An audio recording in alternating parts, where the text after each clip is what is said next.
President Donald Trump did not collude with the Russians. That has now been confirmed time and time again. And so Robert Mueller and the Democrats are giving themselves until September 1st to try to find obstruction of justice in a case that was completely bogus to begin with. How can you obstruct justice when there was no justice? Look, here's the point. There were some people during the campaign that were colluding with other countries, including Russia. Those people were named Barack Obama, Andrew McCabe, James Comey, John Brennan, James Clapper, Peter Strzok, and the rest of their little crew.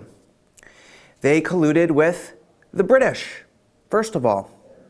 The British, the people who are locking up Tommy Robinson for filming on the streets, violating his free speech. The people who criticize America every chance they get nowadays, they were responsible, largely, for the Christopher Steele dossier. MI6, their spying agency, was integrally involved in putting together the dossier. And when it came time for John McCain to get the dossier so he could use it for his own nefarious purposes in the U.S., he sent somebody over to England to get it, one of his staffers. And that staffer still gets quoted in the Washington Post as an expert from the McCain Institute in stupid Jennifer Rubin columns. The British are guilty. Obama is guilty of colluding with the British. Now let's move on to Russia. Obama colluded all the time with Russia. The biggest case of Obama and Hillary colluding with the Russians was the Uranium One scandal. In the Uranium One scandal, the Obama administration sold 20% of our uranium to Vladimir Putin's Russia. 20% of American uranium is gone now. It's been sold to Vladimir Putin. But it didn't stay in Russia. No, it didn't.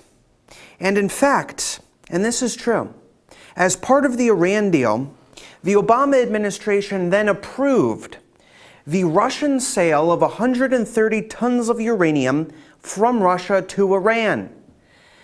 Russia was just the middleman so that Obama could give uranium to the Iranians. Think about that. Think about that. He couldn't have gotten away with just giving them uranium directly. So he had the Russians act as a go-between. 130 tons of uranium. Russia sold to Iran right after the United States, Hillary Clinton, and Barack Obama sold 20% of our uranium to the Russians. And Robert Mueller was the personal go-between between the U.S. and Russia on that deal. That is enough for 10 nuclear bombs. The amount of uranium that Russia gave to Iran, which clearly came from the U.S., is enough for 10 nuclear bombs. Plus, you have the fact that Kremlin intelligence was used in the Christopher Steele dossier. So we know that Obama and Hillary and his gang were colluding with the Russians. Let's talk about Australia. The Australians were very much involved in the plot to stop Donald Trump. When Stephen Hepper, the Trump campaign spy, invited Carter Page and George Papadopoulos over to England, to Cambridge, the Australian ambassador to the U.S., Joe Hockey, was the one who set them up.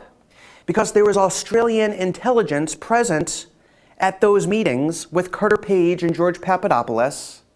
And then it was the Australian ambassador that told Obama that there was a problem with Carter Page and George Papadopoulos.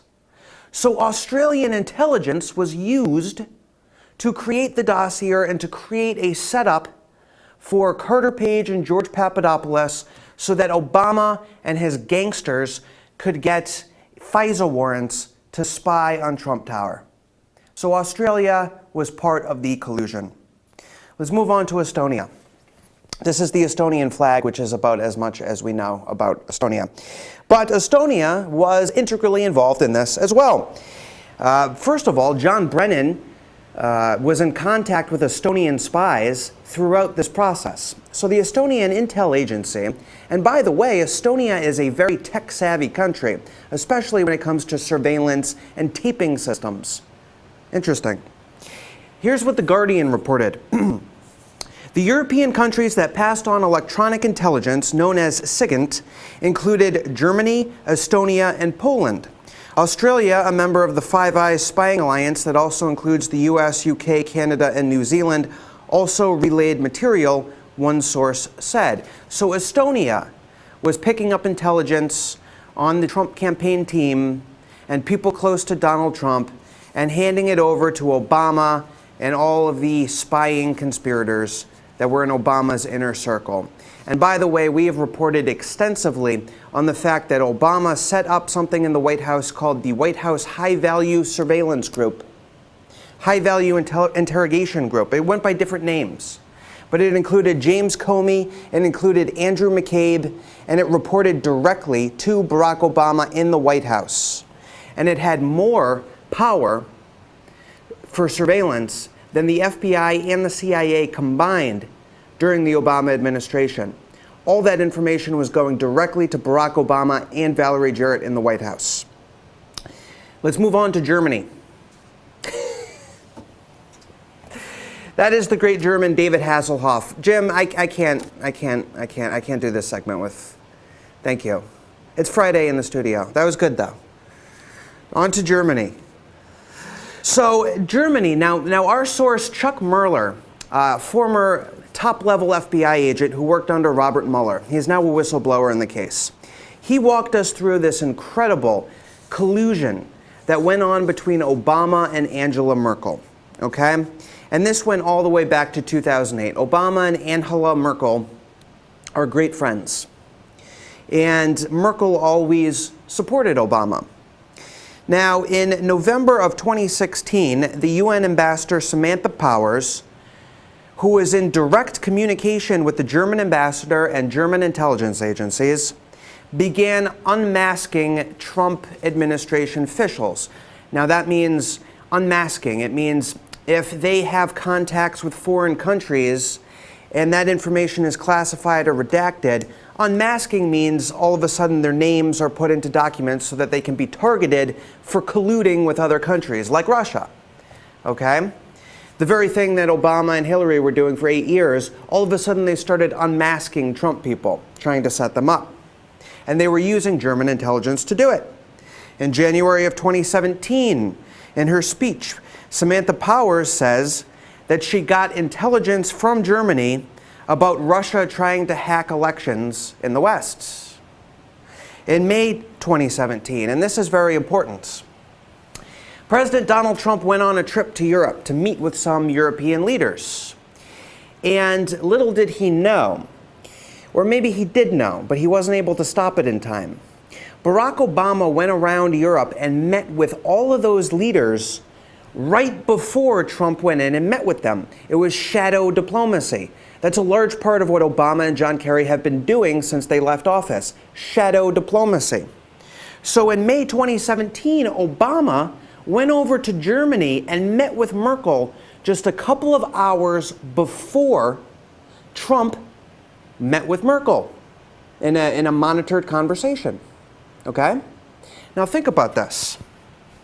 At the time, Obama no longer had the office of the presidency, and so he no longer was able to get the same amount of intelligence that he needed. At this time, the FISA warrant on Trump was about to expire. Rod Rosenstein, who was approving all these FISA warrants, and the others needed to keep the flow of information going. So how did they do it? Obama went over, met with Merkel, made a deal for German intelligence to be sent to the U.S. intelligence agencies to keep the FISA warrants renewed and to keep the whole plot going. This whole thing would have been over in May 2017 if not for Obama's secret meeting with Merkel in Germany. They used the German intelligence to keep the FISA warrants going. That is a case of Barack Obama directly colluding with a country who may not officially be an enemy, but certainly is not our friend when it comes to the battle between nationalism and globalism. Merkel is not on our side, okay? And she was integrally involved in keeping this entire plot going. Never forget this. Never forget all of the countries that Obama and these other rogue people in his orbit, they went around the world. They went to Great Britain, they went to Russia, they went to Australia, they went to Estonia of all places. They went all around the world and they colluded with foreign countries to set up Donald Trump so that he could never become president. And after he became president, they kept setting him up to try to impeach him. And they colluded with countries all over the world, including Russia. Why is Barack Obama's collusion not the subject of a special counsel investigation? Why do we keep having to pretend? Why do we keep this farce, this Robert Mueller farce going when we know that Donald Trump did nothing wrong? Ladies and gentlemen, never forget the extent to which Barack Obama went to try to undermine our democracy. Please keep reading bigleaguepolitics.com.